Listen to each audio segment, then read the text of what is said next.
And welcome to another episode of Witchcraft Chats. Come on in and have a seat as we spin our spells. We are sponsored by Evermoving We Rise, Moonlight Potions and Charms.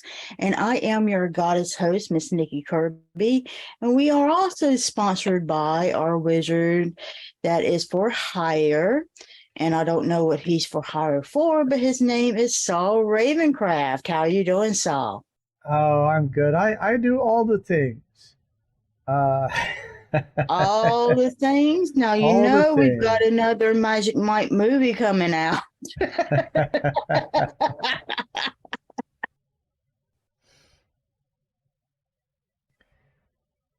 I think one of my favorite things about that Magic Mike movie was it was earlier in the days of Facebook, and me and a few other guys uh, decided we would play this game. And so we went on Facebook and we talked about how we'd taken the day off. We were going to go see Magic Mike. We liked magicians. We thought this was going to be so much fun. And we each made little comments about part of our journey as we're getting there and what we were looking forward to. And we got into the to the theater and the movie was about to start and we were so excited. And then one of us wrote, "Oh my God." And we didn't say anything else.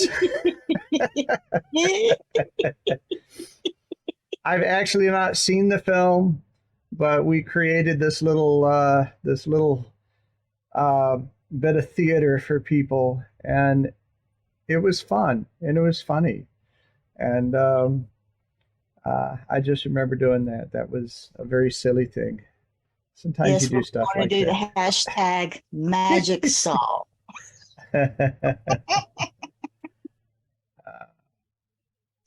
Last night, I did one of my hosted horror movies.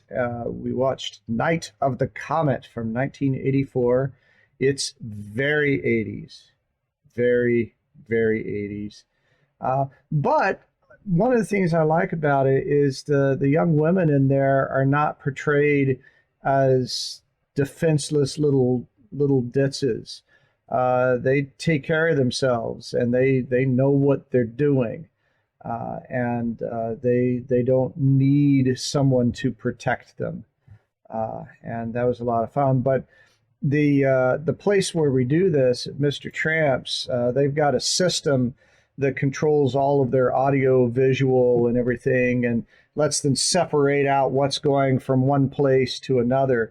And that thing had blown up, like the board fried, and they had to replace the system. And not all of it was set up, and not all of it was working again. And the contact that I have was kind enough to reach out to me a couple of days in advance and say, "We got this thing going on, so I don't know how it's going to affect you." And I got a little bit of information, but I didn't really know what to expect. And so I went loaded for bear. I had my own projector, I had my own sound system, I had different ways of setting things up. And ultimately, what I ended up doing was I used their projector, but I had to string a wire along the ceiling to be able to hook into my stuff. And I took a pole from my theatrical lighting setup and used that as an anchor across the room so that this wire would stretch across the ceiling like that with gaff tape and all that good stuff. And we made it work. It was And redneck. a little bit, a little bit. But one, I was kind of proud of myself for being equipped to deal with the situation. And I was also really happy that Hillary out at Mr. Tramps took the time to let me know what was going on so we could be successful. I know other performers, other presenters, that if things weren't set up for them, if anything was wrong, they just have to go, "Well, we're just going to cancel." And I'm proud of myself for being skilled and equipped enough to handle it. And everybody got to see the movie, and most of them, until I told them, had no idea that anything was really different. And it was, I like it. I like it. I like being that person, not being helpless myself. Good. I'm glad you got to have some fun. I did. I did. And it's a fun movie. Eye of the Comet, definitely. All right. So you want to know what our divination is for today? Always. So our T divination is life is a verb and tag you're it. Well, ain't that the All truth? right. So one of the questions that we have from one of our viewers is, can you share some tips for beginners who are just starting to explore paganism and magic? So one of my questions for you, Mr. Saul, is how did you gain hold of that book? What was it? Real Magic Oh my by goodness. Isaac. Yeah, well, that's a book I recommend to a lot of people, and I think it's a terrific book. It gets into the fundamentals of magic, how it works, and it separates itself from traditions. It's getting into just basic thaumaturgy, which is building energy and focusing and aiming and firing the energy and following through with it. He doesn't get so much into intention, which is the thing I put up front that I think is really important.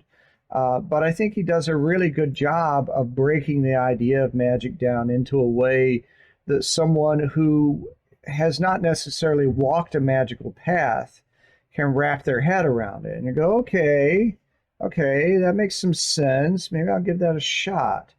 Now, as to how I got that book, I had no intention of getting that book at all. It was before I was really spending time in the metaphysical section of the bookstore. I was at half price books. I was looking at the games and sort of theatrical section of the bookstore, and this book was misfiled, and it caught my attention. And I grabbed it and looked at it and went, this looks kind of interesting. So I bought it and I read it, and it went, and one of the things that he does a really good job of is there's a chapter in the book where he does a short little paragraph describing the basic outline of various ceremonies, various situations. And he does a Druidic circle, and he does a Wiccan circle, and he does a Jewish synagogue service, and he does a Catholic mass, and he does a bunch of them, a bunch of different things. And he shows clearly how the pattern he described is repeated through all of these things. And there were some of them that I related to, some of them I didn't relate to, but that really contributed to the factor. And it put me in a place where I could be open to the ideas, and then I began to explore them for real, not just as an intellectual exercise, but, what if I really try this? And so it made a big difference to me. And anyone I find that is interested in these kinds of things, but is having a hard time overcoming their intellectual objections, I think this is a great book to address that. So I recommend it to a lot of people. And I very much have absorbed his idea of the pattern of magic. I believe in that wholeheartedly. So maybe it was put there for me to find.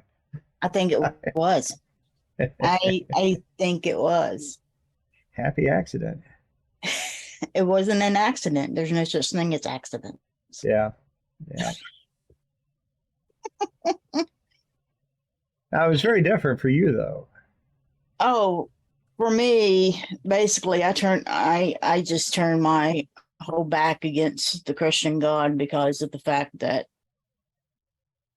I just got tired of being told by men that I was not good enough.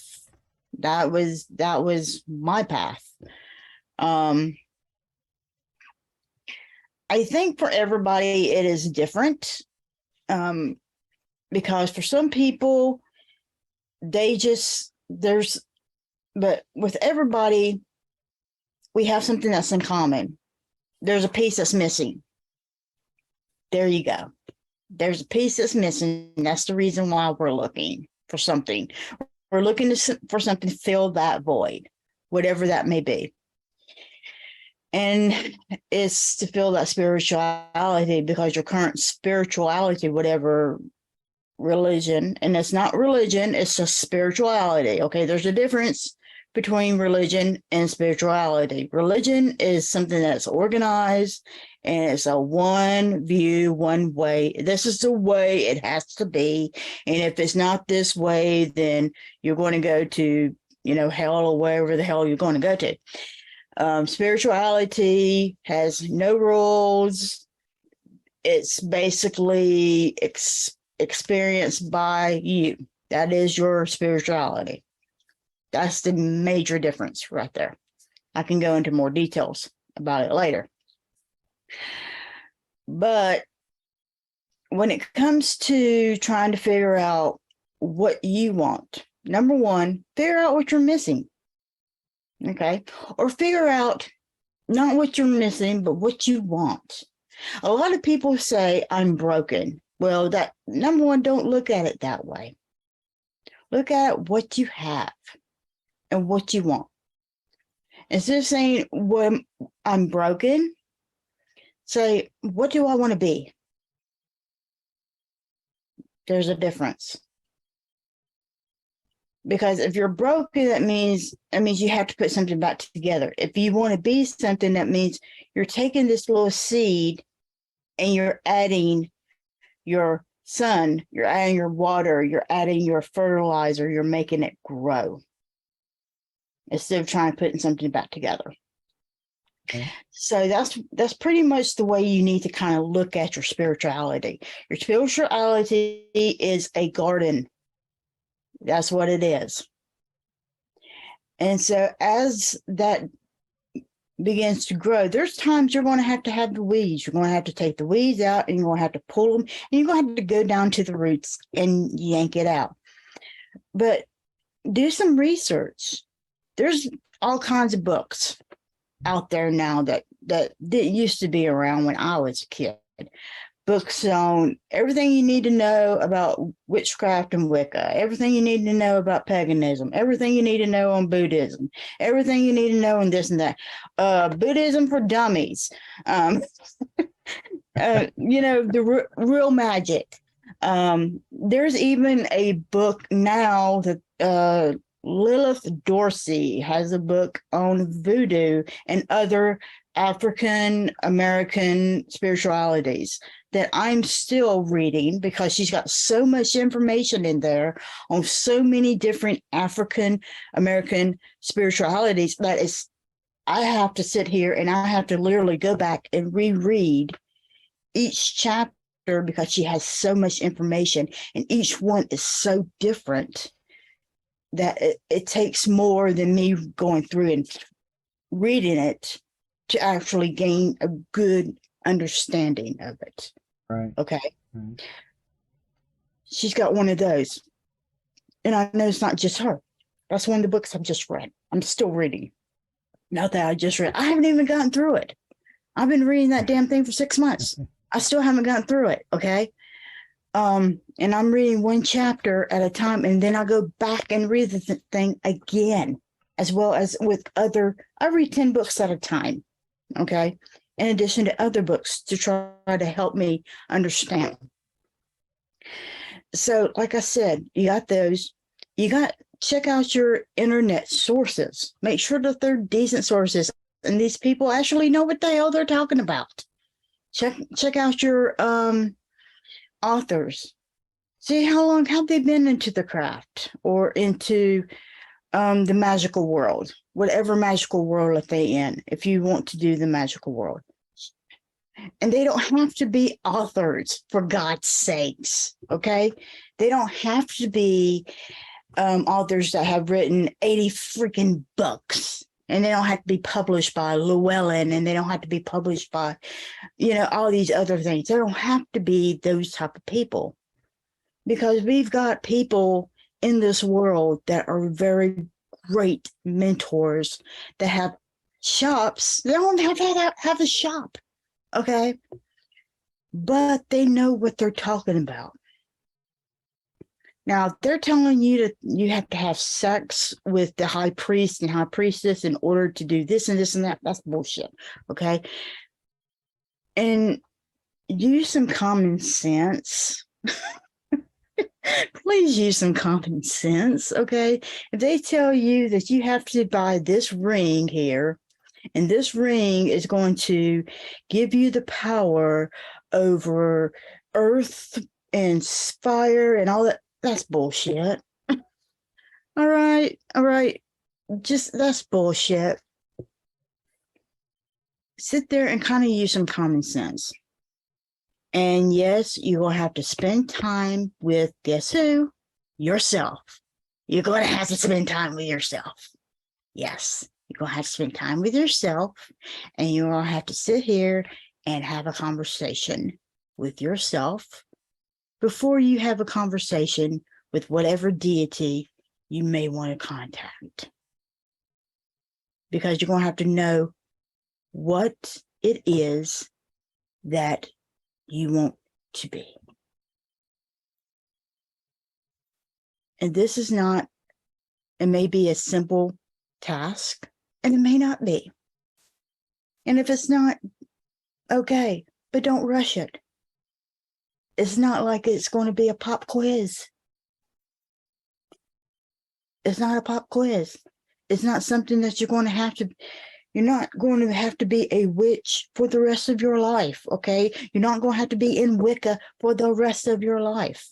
You can start out in Wicca and then move up into witchcraft. And who knows, you may end up being in Hoodoo, or you may be in Voodoo, or hell, you may go back to something else. Who the hell knows? Spirituality is an individual choice. This is not the choice of your mama or your daddy or your brother or anything else. It's you. And it's as simple as that. I think we, when we begin into this, can also get lost in analysis paralysis. We study and we think about it, but we're not necessarily doing the things. Wearing a pentagram t-shirt is not working magic. Nope. Hanging witchy things and filling your house with candles is not working magic. And just lighting one is not working magic either. You have to do the stuff. You have to do, not only do you have to do the research, but you got to do the follow through. Arguing about magic is not working magic. Mm-mm.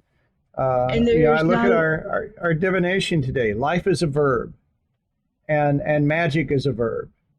You need to be acting. You need to be doing things. And when you are active in it on a regular basis, then I think you feel it. That vibration is around you. And when you're not working magic, except, maybe you light a candle on Samhain and Ostara, and you will, the big ones there, then yeah, you are working magic, but you're really not. It's not an active part of your life. You're kind of fringy with it, and you'll feel that. You'll feel it when you're not connected because you're not doing things. You're just thinking about things, talking about things, dressing up, right? But when you really make that a regular part of your day and you do it actively, then that's what's going to make the difference. Right. And the more you do, the more it will surround you and infuse you. And I think that's the biggest problem for most people is they're afraid, or they feel a little silly about it, or they don't put any time for it. They're worried about not doing it right, and so they don't. Well, here's the thing. When you're a Christian and you wear your cross all the time, did you worry about that?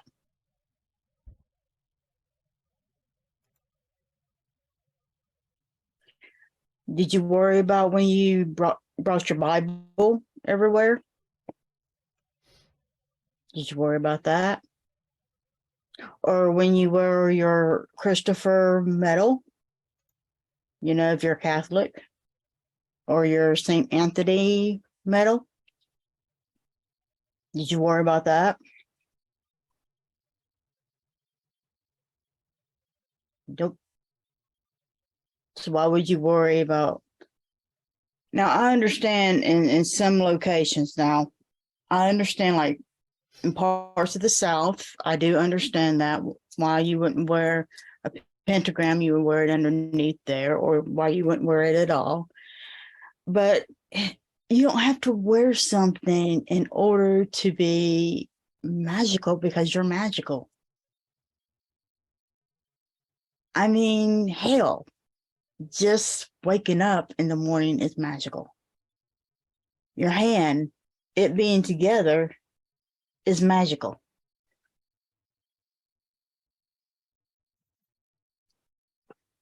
You know what? Okay, I'm going to end on this. There's a difference between science and magic. You know what that difference is? What is that? The difference between magic and science is explain magic. Magic is everything else.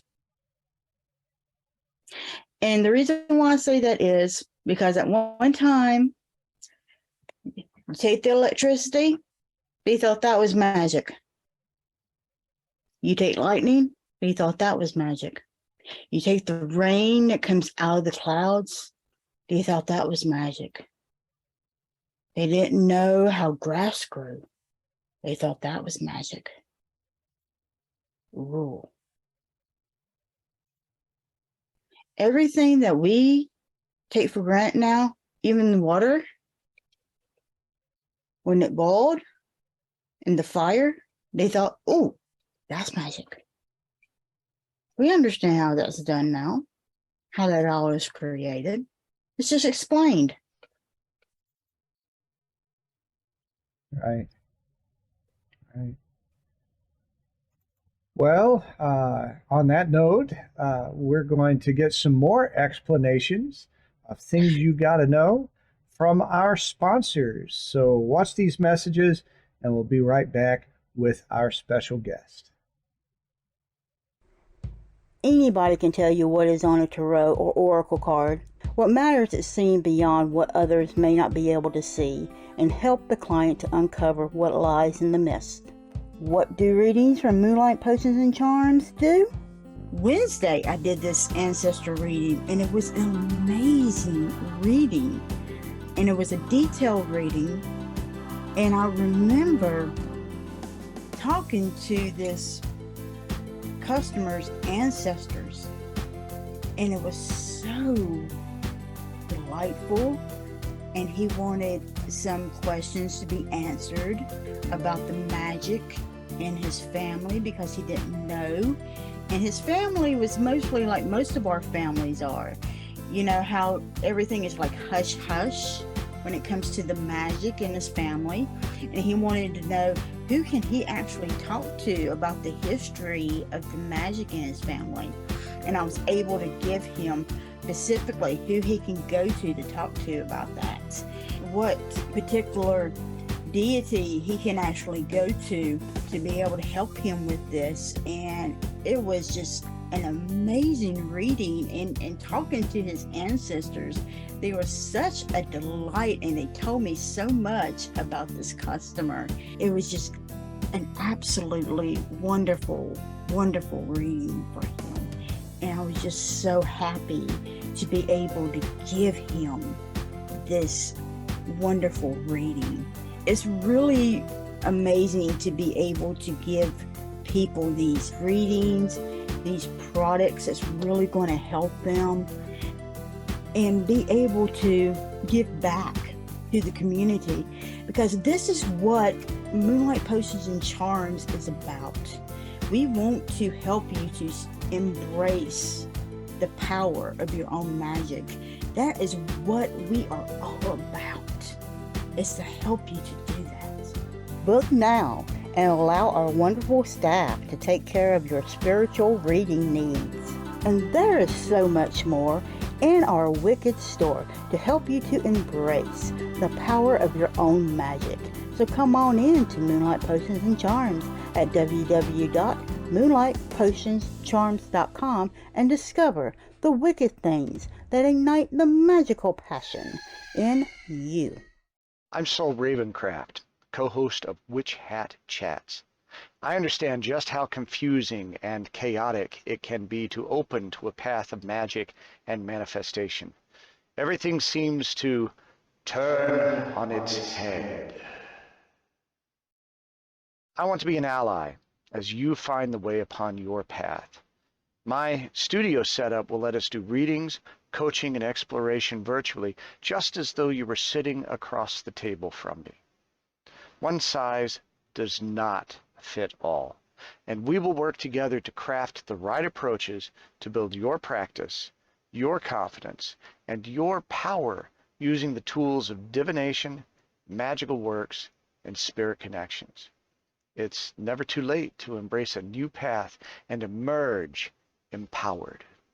Go to texasmojoman.com and select Contact to begin. There's a message now. Let's get started working on your very good fortune. Have you wondered what spirituality is? Spirituality is limitless, as it does not contain any boundaries on beliefs or practices. Spirituality's most important component is personal experience and allows one to explore it freely. Evermoving We Rise is a spiritual moving tradition, as our name is our lifestyle, because we are persistently rising and moving forward. We realize that everyone's spiritual journey is extremely personal, but more easily traveled with reinforcement. We'll teach you to become friends with your shadow, emerge your authentic self, and give you time and space to develop your own spirituality. And when situations bump back, you'll have the entire community behind you, as we are a magical family who work to sustain each other. Discover the benefits of working within a society dedicated to helping you grow on your personal path. Visit us on our website, Linktree, or Facebook page and discover why we don't fit in the box. Welcome back to Witch Hat Chats. I am Saul Ravencraft. I am here with Miss Nikki Kirby, but we are not alone. We are not alone. We're never alone. All right. So do you want us to introduce our guest host today? You betcha. All right. So a freelance editor, journalist, and writer, this guest host is living her dream. I wish I could live mine. That would be nice. Living my dream. Okay. She's living her dream as an acquisitions consultant with Llewellyn Worldwide Ltd., a former managing editor of The Wild Hunt. She has published works in Circle Magazine, The Washington Post, Religious News Service, and many more. She has done research for Turner Classic Movies. Now, for those of you who don't know what Turner Classic Movies are, I think you need to look that up for the younger generation, okay?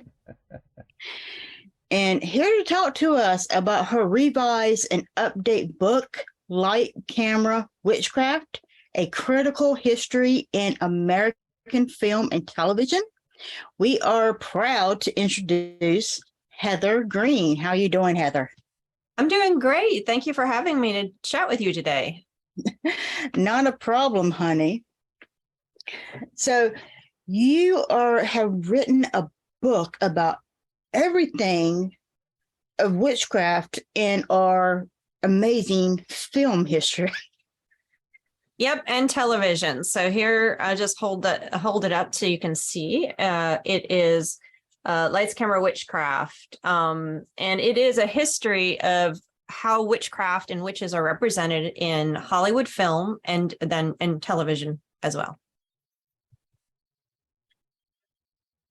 Now, in your opinion, has it gotten better or has it gotten worse? Well, that's a kind of a complicated question. I think when you have symbols and narrative tropes and various things that get put into Hollywood, they never really fully go away. So the bad things that we saw, or what some people would call bad things, continue. We still have the same cartoon characters like Witch Hazel and stuff floating around. But at the same time, with the coming of the pagan movement and modern witchcraft and the internet and all these things making these practices more public, more palpable to the general populace, as it were, they have infiltrated Hollywood and television and narrative films. So we see better representations, more accurate representations, sometimes in pieces, sometimes mixed in with some of the problematic stuff, but sometimes more something like modern witches might recognize. And also we've seen a better understanding of the nuances of witchcraft. It's not always the same type of person. It's not always an old lady in the woods. It's not always a sexy middle-aged woman who doesn't have a man that's practicing witchcraft, for example. Now we have a variety of types of people and types of magic. So it's getting better, or I should say it's getting diverse in representation, which is nice to see. So I guess it's inevitable to ask what is the earliest depiction of a witch in a film? Well, that I could find. It is the 1908, I believe it's the 1908 film called The Witch, and I'm going to look that up for you really quick because my memory might not be there. So let me just make sure I'm naming that correctly. I believe it was the 1908 film. Now, the problem with the accuracy, actually, I was wrong. See that? It was the 1898 silent film called The Cavalier's Dream. And that was an Edison film. And basically, it's a cavalier that has a dream and there's a witch in it. And these are silent films. They're a few minutes long. Sure. Many silent films have been lost, whether they were destroyed because of the type of medium, or if they just aren't cataloged and in somebody's basement somewhere. They didn't start cataloging films until early 1900s, till 19, I think by 1910, you started to see the cataloging more regularly.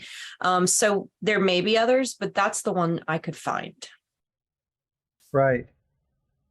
Now, witches, I'm a horror movie buff, so I usually get those kinds of witches. Although every once in a while they will do a better portrayal in that, and the witch involved is helping to deal with some other kind of big bad that's going on. But witches are generally portrayed as troublemakers, ne'er-do-wells. You do have some. I know that there was it Bell Book and Candle that was kind of a nice portrayal, and shows like Bewitched that sort of walked a line there. They portrayed them pretty inaccurately, but somewhat sympathetically. What are some of the other movies that come to mind where they were more sympathetic, where the witch wasn't a troublemaker? Well, in the early part of the silent film, and through those early couple decades, witches weren't necessarily bad. A lot of those cases, the witches were kind of what I say is amoral. They aren't bad or good. Either they're just magic for money type dealers. I do magic, I'll do magic for the good guy or the bad guy. So you have that sort of place. They really don't start to turn and become really sort of the sense of evil in a regular and repeated format until you get into the later 20s and 30s, and you eventually start to see that regular portrayal of the witch as very much the evil character or an addendum to the evil in some way. Then you have a few like I Married a Witch or Bell Book and Candle, where you have the heroine as a witch. But remember, the witchcraft is still portrayed as not something that is good. So in both cases, they have to give up their magic to live in society. So it's a little bit of a nuanced portrayal. The witches are the heroines, but witchcraft isn't necessarily a positive thing. You have, of course, Samantha, and that's fun. And that was made during changing times. You have Morticia as well, who is a positive character. And that's really not a negative portrayal of her at all. She's wonderful, and Bewitched as well. So that's a little bit of difference. Of course, you have Glinda, it's pure fantasy, nothing like modern witchcraft at all, but she is a good witch. And she's early on. And so you have a few of them. They appear occasionally in horror. In balance to a negative witch, you might see something like that, where you have that happen, where you have the good witch and the bad witch within a horror movie. You see that in a few of the later 70s teen witch movies, where it winds up in a battle of the witches, good against bad.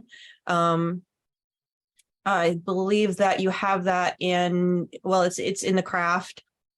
You start to see, and you also see it in Midnight Offerings, which is what I call a proto-Craft movie. It's sort of like The Craft, but 1982. So you see a few good witches there. Of course, it isn't until the 90s that you start to see the presence of this concept of witchcraft versus Wicca. So you're going to have that in like Buffy the Vampire Slayer, and you have that in The X-Files. Where you start to see some witches that are portrayed as good. And then it just goes from there. Right. In general, though, it seems like Hollywood doesn't really get magic, doesn't really get witchcraft. And one of the things that popped into my head as you were talking is the shifts that happen in the portrayal of witches in films, and what was going on in society at the time. Surely there's some kind of a metaphor being acted on in these points. So are there connections you've made between the portrayal of witchcraft in films and particular things that were going on in society? Oh, absolutely. And that's the crux of my book. That's what you're reading when you read this. It's not just a catalog of where witches appeared and what they look like and stuff. It is actually, I tie it very much into the politics of the day, the social trends, gender politics and gender norms. And that's what it's most linked to, is the relationship society has with women specifically. And so I tie that in. What is the role women have in society, or allowed to have in society at this period of time, is very much reflected in the depiction of witches and witchcraft. So you see that, as well as things like the emergence of the modern witchcraft movement and paganism and the Cultural Revolution. And also Hollywood industry changes had a big were reflected in the portrayal of witches as well. So you have a number of things, whether it was the Satanic Panic, another big one. And then, of course, the emergence of the internet and how that changed. So all of these things are reflected in the changing portrayals of witchcraft. And then our current socio-political conditions are also, and so you can see trends. And so my book, like I say, I will commonly say it's a story of the American woman. It's a story of the American fictional narrative witch in Hollywood and television. It's also it's also a history of the U.S., a social history of the U.S. in general from 1900 to today.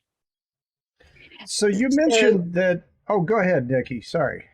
So is the witch a way of the media trying to control women in a way of what the political society wants them to be? I wouldn't say that it's a way of controlling women, but it's a reflection of the trends that were in place. How and why women were maintained in a certain role, why these things and how they happened and why those barriers and boundaries were there is more complicated than to point to say, well, this person is controlling that, or this is, it's a complex series of it's a complex weaving of different pieces of our society that make that happen. And Hollywood's reflecting that. It's reflecting the socio-political imprint on our society. So it's not just politics wanting something or media wanting something. It's a combination of a lot of things and a legacy. I mean, the place women had at various places is not something that just was dropped in. It's a legacy dating back way before Hollywood. So Hollywood is really just reflecting the trends. For example, in the 1920s, women were liberated due to a number of reasons, okay, including the fact that a lot of home technologies were implemented in the 1920s. You had things like washing machines, remember, that were giving women more time when they would spend, hours washing clothes. Now they had a washing machine, for example. Okay. So you had a lot of liberation for women. They were getting jobs. And then we had the Great Depression. Women were needing to go back to the household. They stopped working. And you also had a conservative movement, politically speaking. You had movements to reinvest in the core family, which is very much a more conservative thing that we then saw in the 50s again. So you see these reflected in the way witches are portrayed. And there's a direct link and a correlation to that piece right there. That's just one example. And how about the racism as far as Black witches, women of color, when it comes across to witches? Because the one thing that I don't see that much until just recently, especially just recently, is a lot of witches of color, especially when I go back and I'll watch things, movies, television series of olden times. Mm-hmm. Have you experienced that? And if it is women of colors, usually they're not, quote, witches. They're more they're always voodoo priestesses. Like that. Yeah, voodoo priestesses.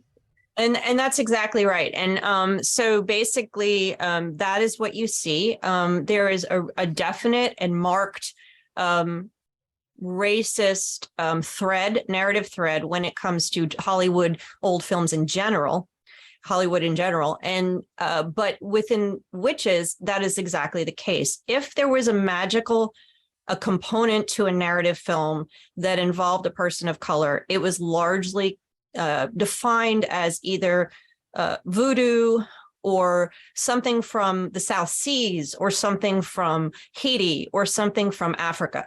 It was always other. So Black and brown bodies in the magical context were always othered, and usually in a negative way. Okay, there was always that context set out. It wasn't until there was a TV show in the 70s that did not last. It was a spinoff of Bewitched. It was called Tabitha. And that is the first instance where you see a Black woman being portrayed as a witch without any context, without any othering context. Okay.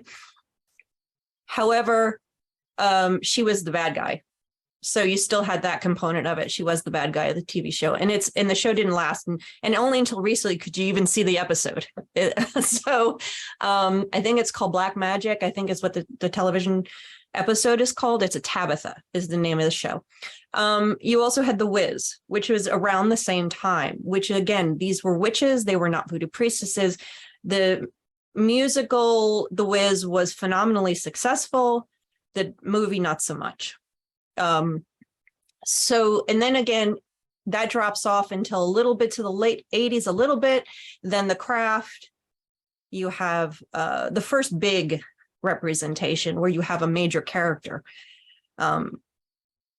as a witch, as a person of color. So, and then you see it more and more. And that's when I talk about the diversification of the representation of witchcraft, in the representation of witchcraft, that has been going on. And that's actually, it's only been the last 10 to 15 years that we've really see it explode, where we see that magic and witchcraft is not only good, bad, and all the things in between, it's also practiced by more than just middle-aged white women, as seen in like the golden era, or young upper class white teens as seen in the 90s with The Craft and Sabrina and stuff like that. So you see that change happening in the last 10 or 15 years. I've been watching the television show Supernatural, which is, I suspect that the writers did not go very deeply into the lore that they were using. But that's not necessarily a new thing. It seems a lot of times when witchcraft is portrayed, there's not really anyone who has a clue as they're writing and portraying this sort of thing. Any reflections on that? I think that's hard to say because there's so much legacy in what witchcraft is and has been. There's so much fiction out there. There's so much beloved fiction. I mean, modern witches love things like The Wizard of Oz. Modern witches love the fictional accounts of fairy tales, even if they're not sensical or they don't reflect anything about modern witchcraft whatsoever. We love the horror films and all these things. So it's hard to say. There's a fictional component that is a legacy that dates back way older than Hollywood, and it's embedded way deeper in our culture than can be easily rooted out. So they rely on that. And is that okay? You know, I think that's for the individual to decide whether they're offended by those things or not. But I think Hollywood is getting better. You see more frequently occult consultants on set. How much they use and how much they pay attention to them, you know, you don't know.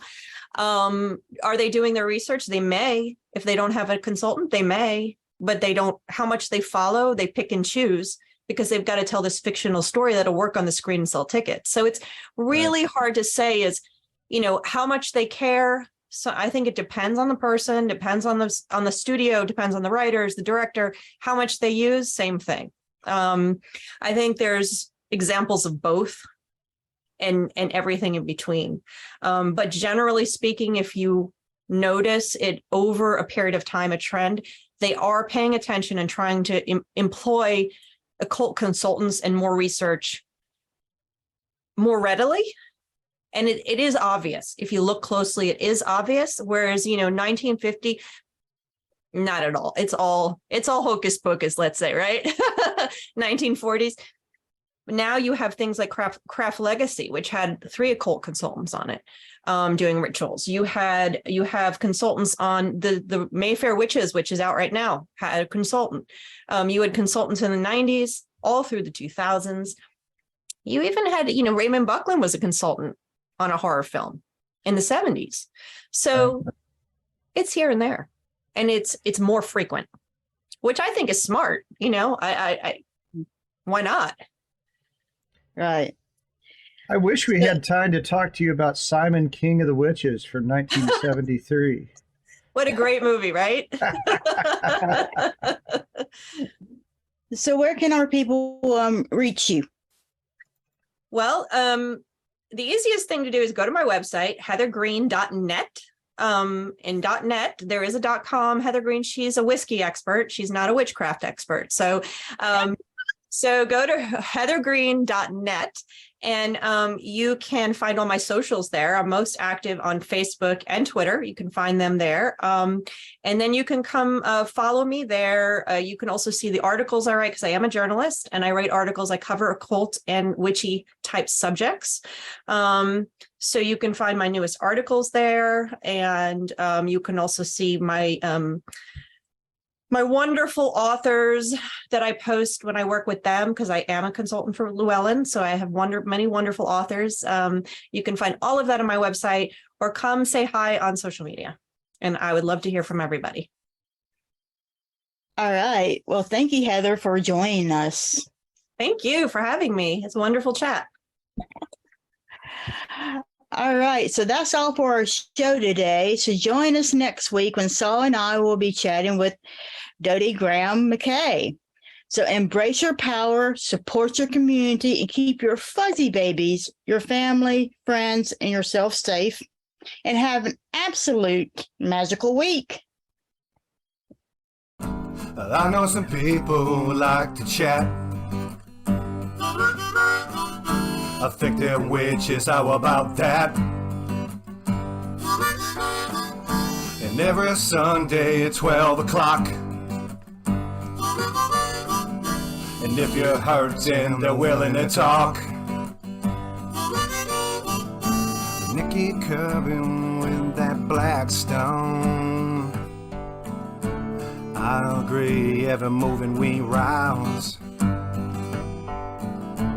Life and soul will the beautiful mind. I give you blessings under moonlight. I know some people who like to chat. I think they're witches, how about that? And every Sunday at 12 o'clock. And if you're hurting, they're willing to talk.